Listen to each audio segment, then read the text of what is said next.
you see that Mustafa is on the floor in front of his vehicle, in and out of consciousness. Officer Chad Mason shows up on the scene. Officer Chad Mason shows up on the scene, and he's the officer. Mustafa has a dash camera inside his vehicle. Now, Mustafa had this dash camera for over 5 years. The officer that showed up on the scene is Officer Chad Mason, who handled and took possession of Mustafa's dash camera. Officer Chad Mason. Now, Officer Chad Mason tells the court 4 different stories to how he handled this dash camera. So, the prosecutor is attempting to use that officer, an officer that has 4 different stories, and today the dash camera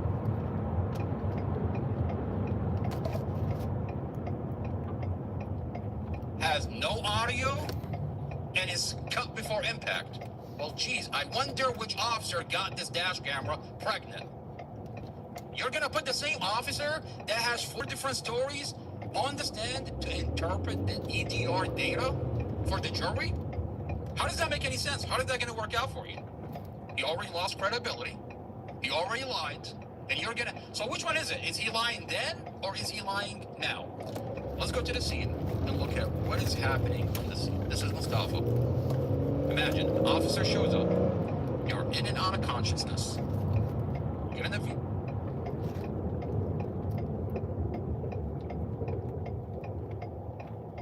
Accident, and the officer that takes your dash camera is Officer Chad Mason, and he has 4 different stories to be handled. The dash camera that today is missing audio and is cut before impact. Everybody seen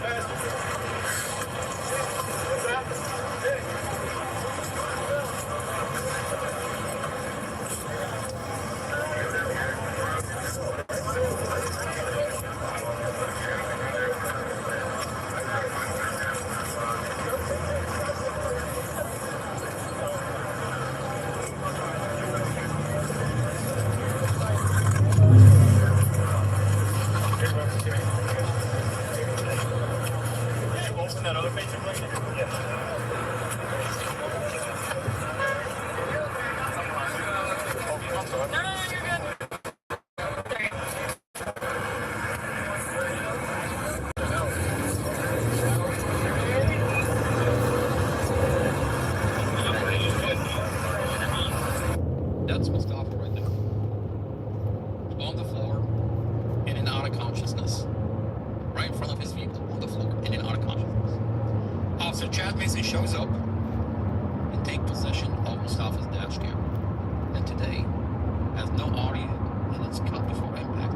He has 4 stories to how he handled the dash camera. We're going to read the transcript and see what Officer Chad Mason is telling us.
All right, we got 15 minutes. All right, Garden. Are we being trolled here? Hello? My girl, hello. Go, hello. Elliot, hello. Thank you for being here. Stevie, Jado, all day. Thank you for being here. All right, we got 15 minutes till we get there. Get a real job, but yet you're here. All right, 15-minute ETA.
Have you heard about Pop-On Siding? We need 50 homeowners in your area to trial this radically simple new siding service. Get this, at no cost to try. This service is part of a program they're running to connect homeowners with professional Pop-On Siding technicians in your area. Do we care? No, we made money. Who made money? Well, all the weapons manufacturers did. Our military industrial complex did. We pull out of Afghanistan and leave how much equipment there? Do we care? Eh.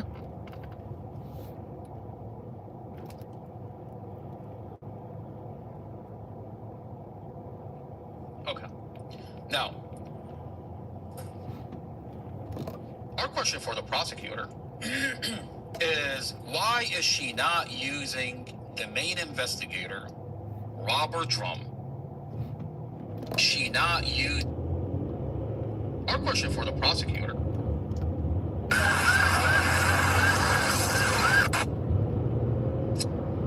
Okay. Now,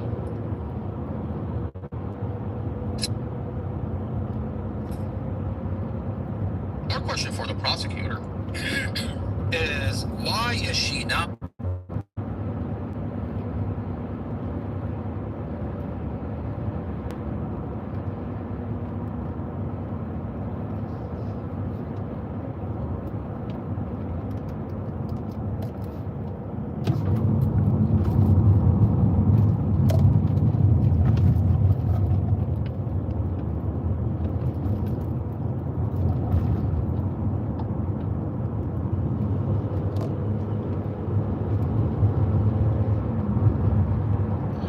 Replace it all now. Yep. As a country, we give away military equipment every year. And somebody asked me, why do we do that? Well, think about it. Think if you're a car dealer.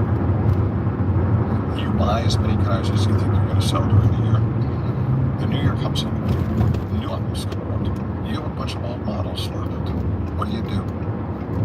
You discount them, get rid of them, because you need to make room for the new models. Every year we need new weapons. So what do? We just give away our old ones to our allies, right? And we resupply them. Go, here, we'll give you all these because we've got a new one that we want. And we keep rebuying our own military equipment over and over again every year. That's why we have a $1 trillion budget.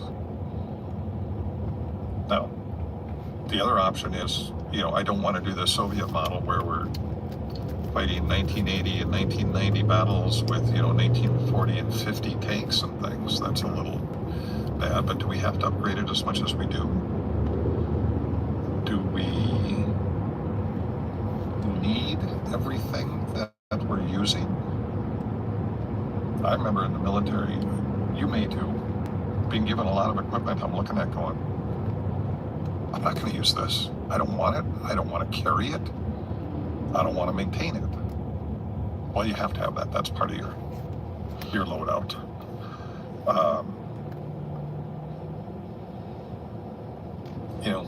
We always used to joke that the stocks on the M16 are made by the lowest bidder. I think Mattel was making them for a while. So we had Mattel toys. I mean, I would rather have it not needed than needed and not had. I agree. That is always a thing to think about. I am all about abundance of military equipment. I am not about fucking selling it and giving it away just so that primes can reproduce the same damn thing. Yeah. And resell it. And give it away by new. And I am not in favor of getting weapons and things that are there because somebody thought it was a good idea, but people in the field look at it and go, this isn't what we need. I mean, in the Gulf War, we were given holsters for Berettas that were straight out of World War II and Vietnam, made out of leather. And went on webbing, on your waist. I'm like, that nobody needs this. Mm-hmm. We need it on our thigh. It's got to be where we can grab it, But you couldn't do that. You've got to have this leather flap closed over it and everything. I'm like, what is this going to do in the desert? It was interesting when I was at the post-grad school, I had a course on international politics and whatnot, given by one of the gentlemen, and I forgot his name, but he was in line to be one of the choices for Secretary of Defense. Other person got it. He went to post-grad school and taught. Really interesting pieces of information from him. And he said, when you were in the Gulf War, I'm like, yeah, just got back, right? And he said, how was the ammunition? And he goes, we didn't have enough. When I was in the Gulf War, we got there. We had 50 cals on the helicopters, We're doing some practice with them. We each got 9 mils as pilots, got some ammunition for those. And then one day, about 6 months in, they came up and said, there is no more ammunition. Whatever you got, you need to hold. And we said, yeah, but what about when the supply ship comes from the U.S.? And they said, there is no supply ship. There is no more ammunition. When the push came in January and we started moving north, I was flying a 53 Echo. We had 1 can of 50 cal for 2 weapons. It's like I 50 said, rounds. Yeah, I said, we can blow that in 4 seconds. And they said, that's all you get. I said, well, we need more. And they're like, there is no more. And I said, well, then we might as well just take these off their mounts and throw it at them because we could do more damage. So I went back to the post-grad school and I thought this was stupid. I don't know what happened here. Supply logistics. And this guy was telling us, what happened was about 8 years ago, they needed money for this new weapon system, but they didn't have it. So I said, well, we've got a stockpile of ammunition. We don't need to replace it every year. So we'll take the money that we were going to spend replacing ammunition and we'll put it over here on this new Star Wars, whatever, system. And next year, we'll buy more ammunition. Well, the next year came along and said, we've still got a stockpile, less than we did before, but we still have one. We've got cost overruns over here. So let's take this year's ammunition budget and we'll put it over here. Next year, we'll do 3 times as much. We'll order more. Well, next year comes along and they look, we can't spend that much on ammunition. We've never spent that much on ammunition. And we don't really need that much. So we'll just take half of it and we'll put it over here on this weapons system. And next year we'll buy 3.5 times as much. He said, what happens is you build this bow wave of debt, right, that you can't ever fill again. Well, then the Gulf War happens. And we're like, we don't have any more ammunition. There is none. And I'm like, we went into war without the ammunition to sustain it. I'm like, had our enemy known that, they could have just waited us out and run us over. I'm like, that is fighting warfare through economics, through I mean, it's not economic warfare, but that's capitalism ruining our ability to defend ourselves. That's one of the points that I was so disappointed at, you know, when I'm building this book, I'm taking data like that going, this is the wrong idea. We're doing the wrong things, and we're saying it's for the right reasons. It's the wrong thing to do. And when I finally learned this, I was like, you know, it makes total sense. Now everything they told us makes sense, because it made no sense at the time. I really envisioned a cargo ship showing up from the US with more munitions, and it just didn't exist. That's a sobering thought as you're heading into combat. I think we just had that happen recently, didn't Yeah, well, and they came out with the win, hold, win. We'll win one more while we're holding the other, then we'll pivot and do the other one. I'm like, yeah, how well do you think that's going to work? We can't even do one right now without running out of equipment. But what do? We bought more ammunition. We replaced all of our equipment that we left in the Gulf. We replaced all the equipment we left in Afghanistan. All of the military industrial businesses made billions of dollars of profit. All the congressmen go say, I brought money into my state. But is that how we run a country? Well, not well.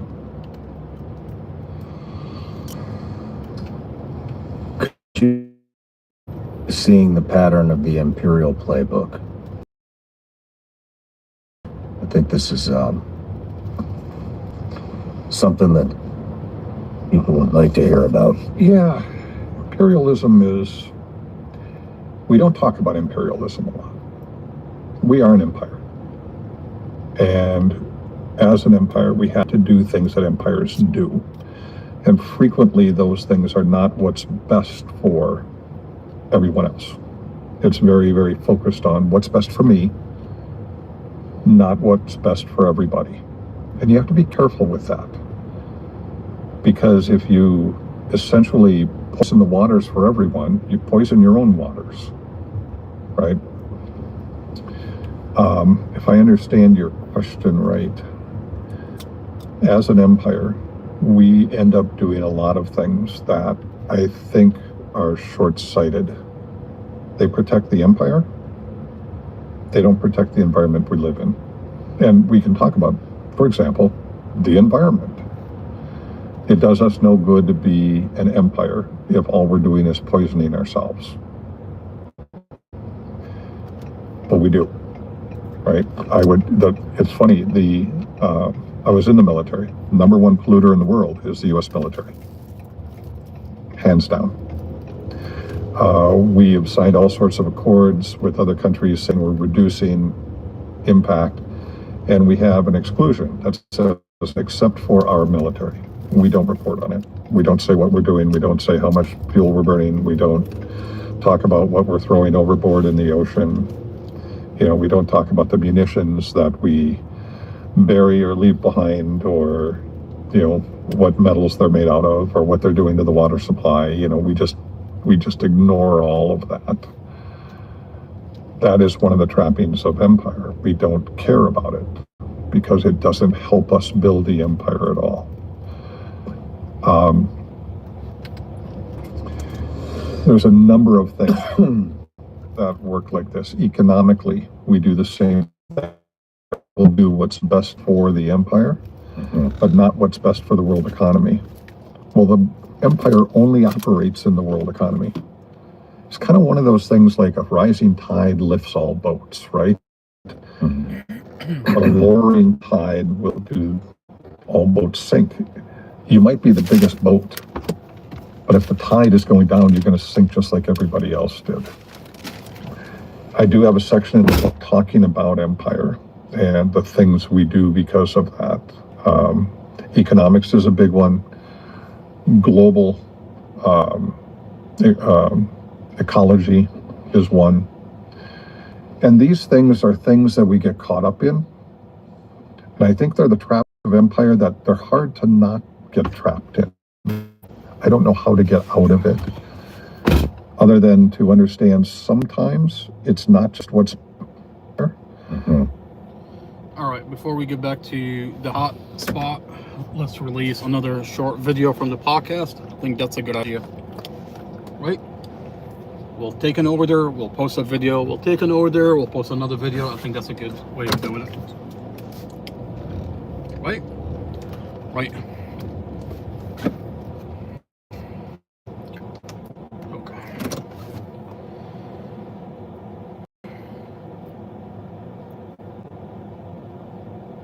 Have a lunch break.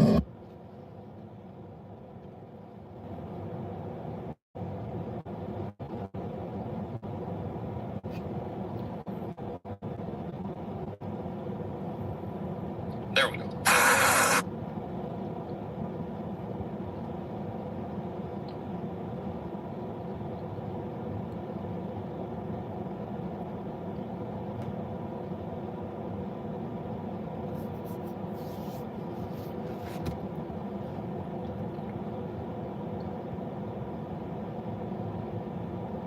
There we go.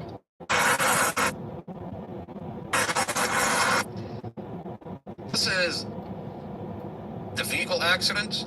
This is at the scene when the officers are responding to the vehicle accident. You see that Mustafa is on the floor in front of his vehicle and in out of consciousness.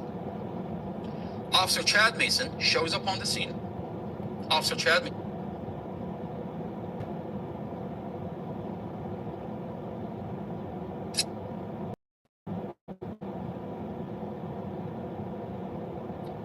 There we go.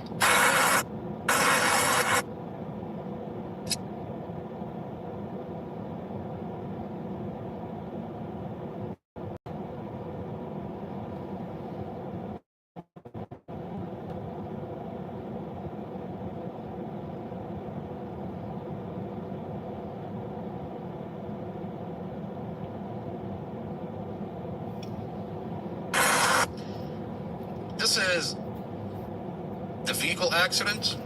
This is at the scene when the officers are responding to the vehicle accident. You see that Mustafa is on the floor in front of his vehicle and in out of consciousness. Officer Chad Mason shows up on the scene. Officer Chad Mason shows up on the scene, and he's the officer. Mustafa has a dash camera inside his vehicle. Now, Mustafa had this dash camera for over 5 years. The officer that showed up on the scene is Officer Chad Mason, who handled and took possession of Mustafa's dash camera. Officer Chad Mason. Now, Officer Chad Mason tells the court 4 different stories to how he handled his dash camera. So, the prosecutor is attempting to use that officer, an officer that has 4 different stories, and today the dash camera has no audio and is cut before impact. Well, geez, I wonder which officer got this dash camera pregnant. You're gonna put the same officer that has 4 different stories on the stand to interpret the EDR data for the jury?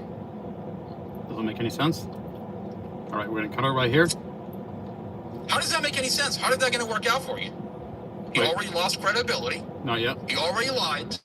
And you're gonna, so which one, is he lying then or is he lying now? Let's go to the scene and look at what is happening on the scene. This is Mustafa. Imagine an off scene. This is Mustafa. This is on the scene. This is Mustafa. Okay, I think it's a good idea to cut it here, right? And the rest is going to be part video 2. All right. All right, I wonder who got this dash camera pregnant. All right.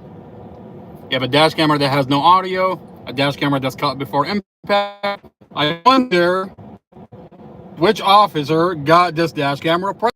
Could it be the officer that has 4 different stories to how he handled his dash camera? I say so. This is Mustafa.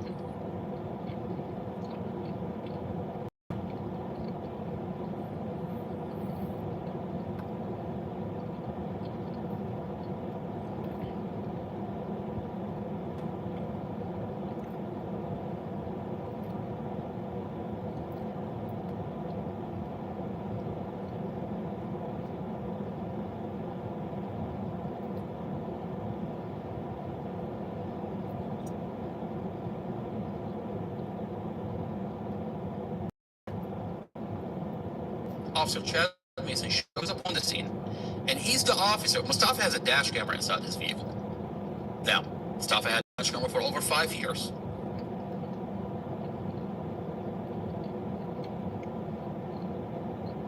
Officer Chad Mason shows up on the scene, and he's the This is Mustafa. You see how beautiful this is? Now you have 2 short videos, and you keep the content focused. Okay?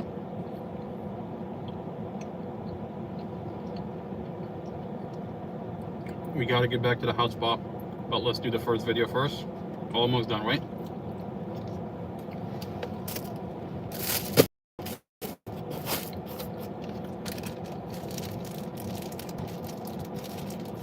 We'll leave this later.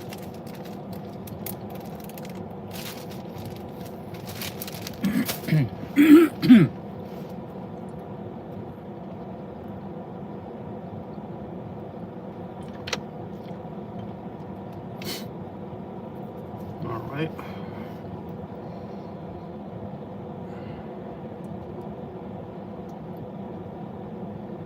Okay.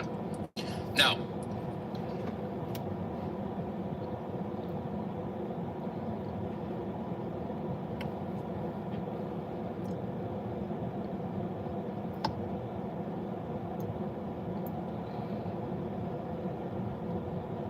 there we go.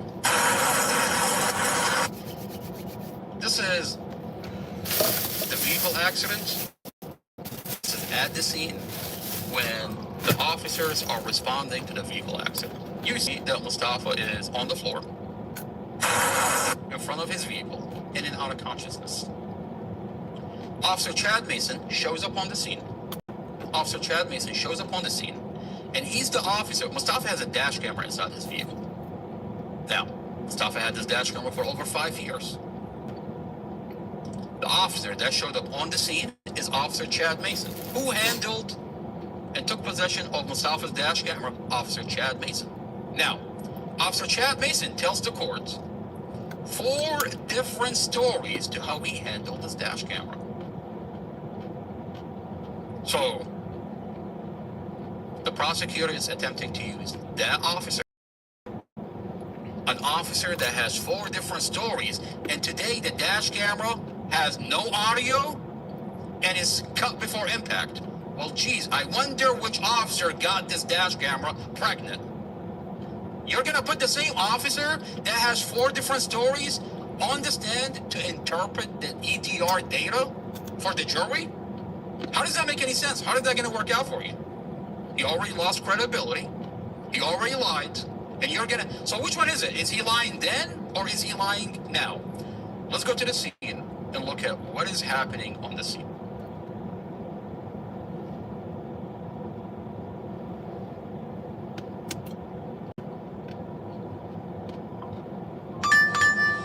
$10.75 offer 16.1 miles, 36 minutes total. Not a bad deal. All right, $10 for, forget how many miles, but sounds like a good deal. Fuck you.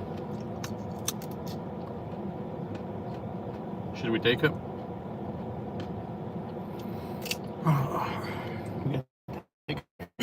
Offer accepted. We'll add it to your route.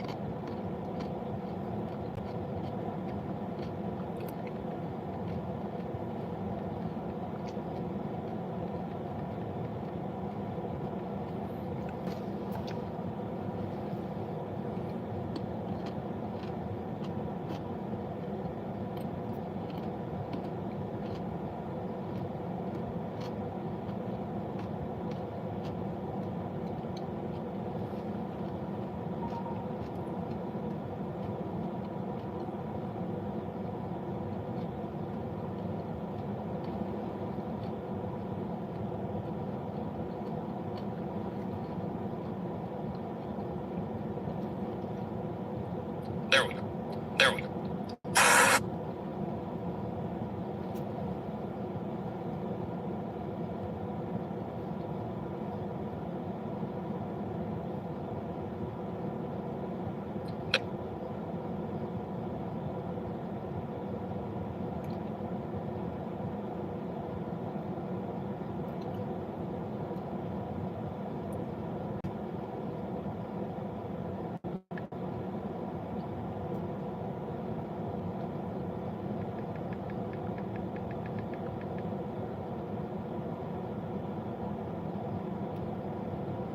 Serious. There we go.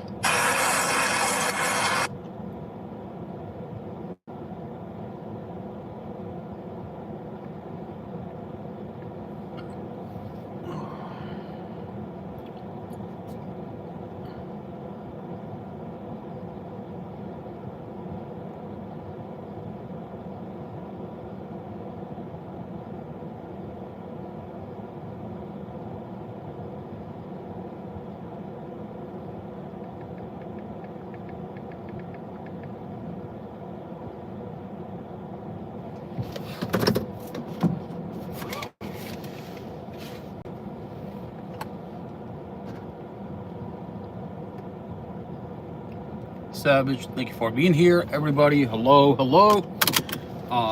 Make sure you go over to, I did a podcast yesterday, leave me questions, let me know what you think. This is a true crime podcast out of Prince William County, and you get to see when I'm out and about door dashing. Thank you for being here.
The Section 8 waiting list is open.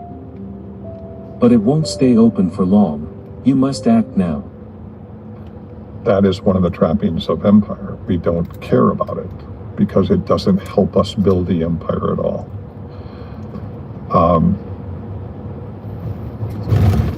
There's a number of things that work like this. Economically, we do the same thing as an empire. We will do what's best for the empire, but not what's best for the world economy. Well, the empire only operates in the world economy.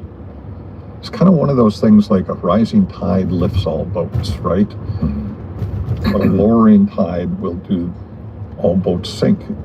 You might be the biggest boat, but if the tide is going down, you're going to sink just like everybody else did. I do have a section in the book talking about empire and the things we do because of that. Economics is a big one. Global ecology is one. And these things are things that we get caught up in. And I think they're the trappings of empire that they're hard to not get trapped in. I don't know how to get out of it, other than to understand sometimes it's not just what's best for you, it has to be what's best for everyone. Does that make sense? Of course.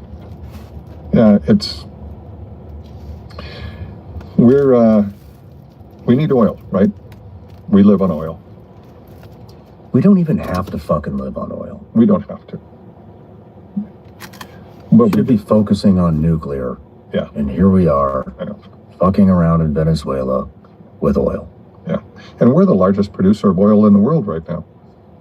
Right? And what are we doing? We're going to drill more. It's becoming an obsolete.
Source of fuel.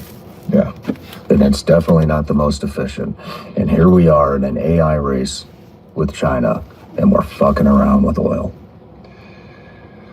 We have, unfortunately, 130 years of infrastructure built on delivering oil products. Already a losing strategy. Yeah, it is. It is. They're focusing, yeah, they're implementing coal right now, but they're focusing on nuclear, and we're fucking around with oil and gas. When's the last time we built a new nuclear plant? I can't remember. It's been a long time. Right? We built a bunch and said, hey, these work. These are good. I think we had, you had Fukushima and what was it, Grenoble? Yeah. And everybody's like, woo, let's not do this anymore. Mm-hmm. Yeah. You know what? It's dangerous. It can be. We need safeguards. But we can put into place the right safeguards. We've had nuclear power plants on our ships now for the last 25 years. We build them very carefully and train people very well. 7 Mile Island, all of this stuff. It's like, well, we're afraid of it now. Really, you should be afraid of everything we're doing with oil. The amount of money we spend to move it around the world and burn it, and what it does to the atmosphere, what it does to us. Oil is in everything. I don't know what we would do without it right now. We build plastic with it. Everything has oil product in it somewhere. But we've got to get away from that. We have to. And quite honestly, in the Middle East, I'm asking you to scrutinize Islam. the way it was standard. What I was referring to was regime change, instability, sanctions, Yeah. civilian suffering, Yeah, proxy wars, plausible deniability. yeah. All the things we do as an empire. We talked earlier about how has a country ever been better off after we have done a regime change? And it hasn't. It's better for us. It hasn't been better for them, right? Up where they walk, up where they run, up where they stand. And its teachings. Let me get to its point. Let out a cheerful Woohoo! Woohoo!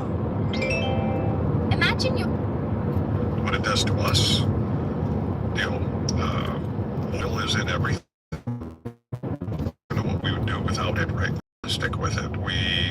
Everything has oil product in it somewhere. But we've got to get away from that.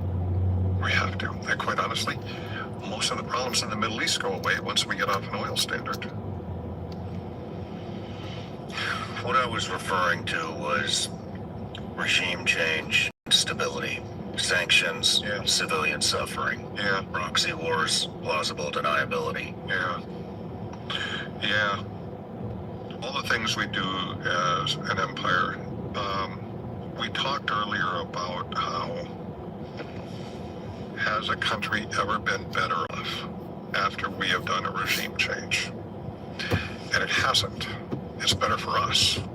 It hasn't been better for them, right? Proxy wars, better for us. We don't have to fight on our ground. We can use other people's land to fight there. Better for them? No. Do we go fight? Yeah, we can fight in Afghanistan and Ukraine and whatnot, right? It gives us a position of deniability. That's not good because we don't see the consequences of what we're doing. Then this gets back to, do people understand and know what's going on? Because when we fight proxy wars, they don't see it. And it's easy to ignore it if you don't see it. But it's just as devastating. Economically, when we have a tendency to, there was a good book, Confessions of an Economic Hitman, where he talks about how his job, this author, I forgot his name, Peterson, he would go in and convince countries, you need to have us come in and help you, we'll give you a loan. we'll give you a loan and we will make sure that we build out your infrastructure and everything. You just pay back the loan with everything you make from what we've given you, right? What it does, though, is it locks these other countries into loans that can never be repaid. They're in debt to us forever. And actually, we look forward to them defaulting on the loan, because then we can go in and restructure it and do it all over again. He was saying that we've done this in Brazil, we've done it in Venezuela, Saudi Arabia. 1978, I think it was 78, 77, 78, mid-70s. Saudi Arabia cut off our oil. We were in dire straits. I remember being a kid, 16, 17 at the time, driving a car. You couldn't get gasoline. You would line up in a line almost a mile long and then be limited to 5 gallons. Because there just wasn't any. Because they cut us off. Now, after that, what did we do? We did 2 things. First, that's when we started the Strategic Oil Reserve. That said, we're never going to allow somebody to hold us hostage like this again, right? So we started stockpiling our own oil. Good choice. We also went back to Saudi Arabia and we said, look, we're going to make some deals with you. And Saudi Arabia was not a huge country at the time in terms of profit and whatnot. Look back at maps and things, you'll see they don't have huge shiny cities and all. We said, we're gonna come in here and we're gonna pay to sink your wells. We're gonna pay to build refineries. We're gonna loan you a lot of money and you're gonna pay us back from the proceeds.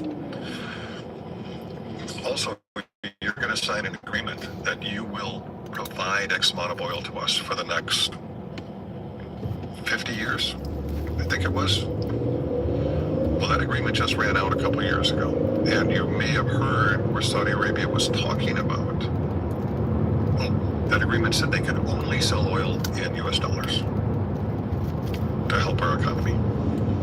I know where you're going. A couple years ago, you heard chatter about Saudi Arabia saying maybe we'll sell oil in rubles now because our agreement ran out. Then they started rattling our cage a little, going, you know, unless you give us a new agreement that we like, we're going to start trading in yen and we're going to start trading in ruble. And when everybody can buy our oil in yen and ruble, they don't need the dollar anymore. And your economy is going to collapse. And we were frightened. Same thing with BRICS. If everybody starts using a different currency, it doesn't keep ours afloat anymore, right? And that is terrifying to us. That's why anybody that has tried to sign on to BRICS, we are not friendly to. It's getting bigger. Pardon? It's getting bigger. Yeah, it is. It is. You can only hold it off for so long. But we made those deals with Saudi Arabia. And Saudi Arabia sold oil only in U.S. currency and made a ton of money. Yet so much money now, they're spending it building 100-kilometer long straight cities that make no sense. But a couple of years ago, yeah, they were talking about maybe moving off the dollar. Yeah, I remember. I don't know what happened.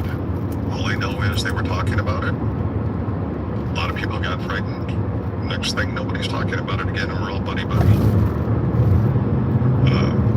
They were selling them some fighters, too, I think. Recently, I just thought we were sending a new shipment of fighters over to Saudi Arabia. You sure that wasn't Israel? No, we would send them to them all the time. But I was surprised because I flew with some Saudi Air Force. I'm like, I don't see them flying these.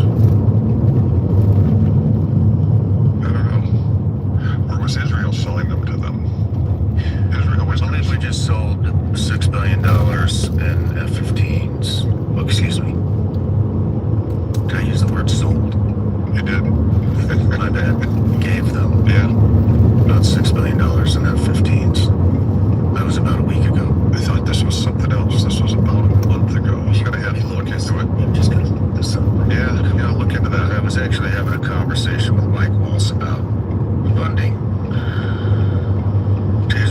said we did not do that. And then Beautiful the thing. next day, Yeah, right. Next day, we would never do that. It's amazing how many times we say we're not doing that, and then the next day or next week you see the news that, yeah, it's exactly what we did. Yeah. I'm joking with my kids all the time because they ask a question and I say, you know, it's too bad you don't have a small device you can hold in your hand that connected you to the some knowledge of all human information where you could research that.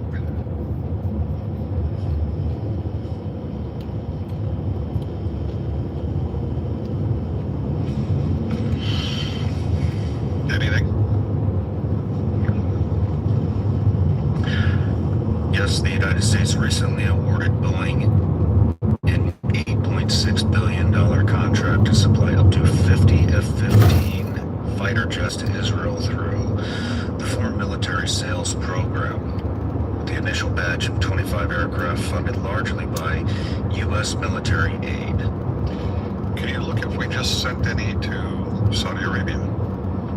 Because I thought we just saw that we were doing that. Boeing offered F-15 to Saudi Arabia on November 16th, 2025, but no deal was signed. Okay. Yeah, it surprised me because, like I said, we worked with the Saudi Arabian Air Force back in Desert Storm. That was a while ago. I just did see them flying these aircraft.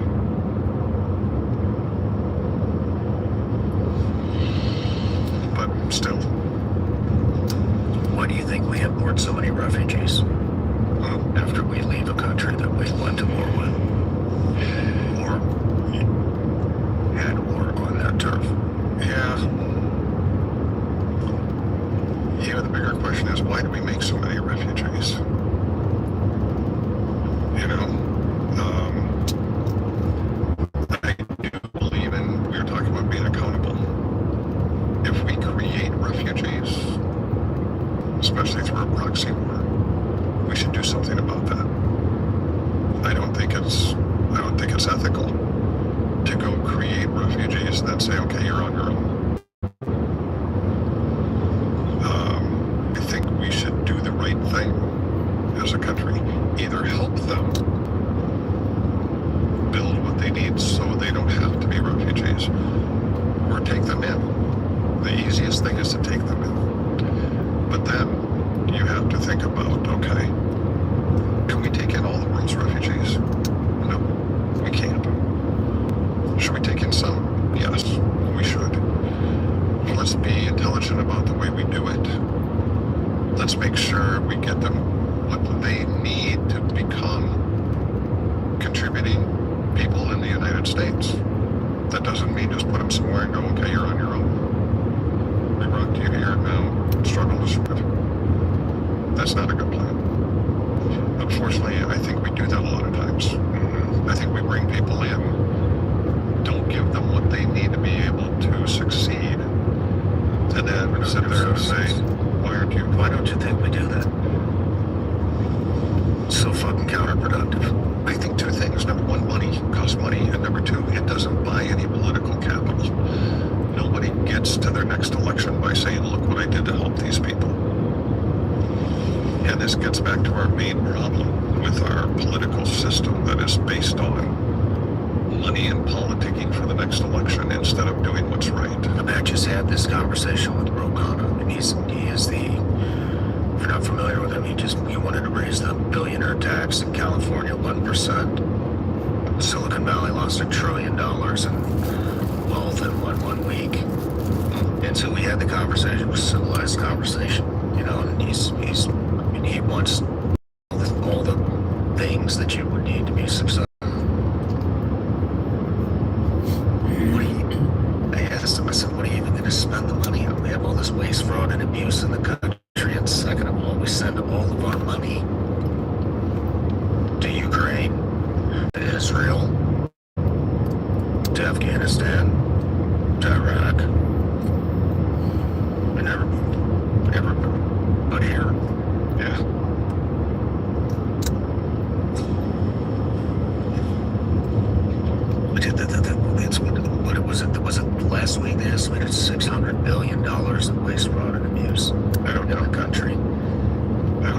$1 billion. What if you took $2 billion and put it in the top 300 cities in the U.S., right? Why don't you tackle the waste, fraud, and abuse first before you ask for more fucking money that is going to leave unaccounted for? And you know what?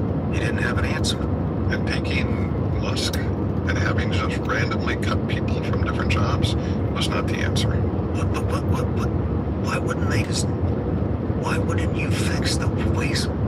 How is that not even... It's like it's not even...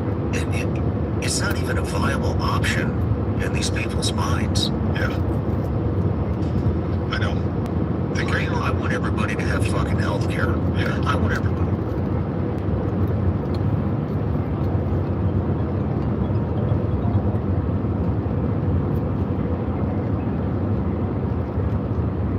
Yeah, hey, hang on one second, okay? Hang on a second.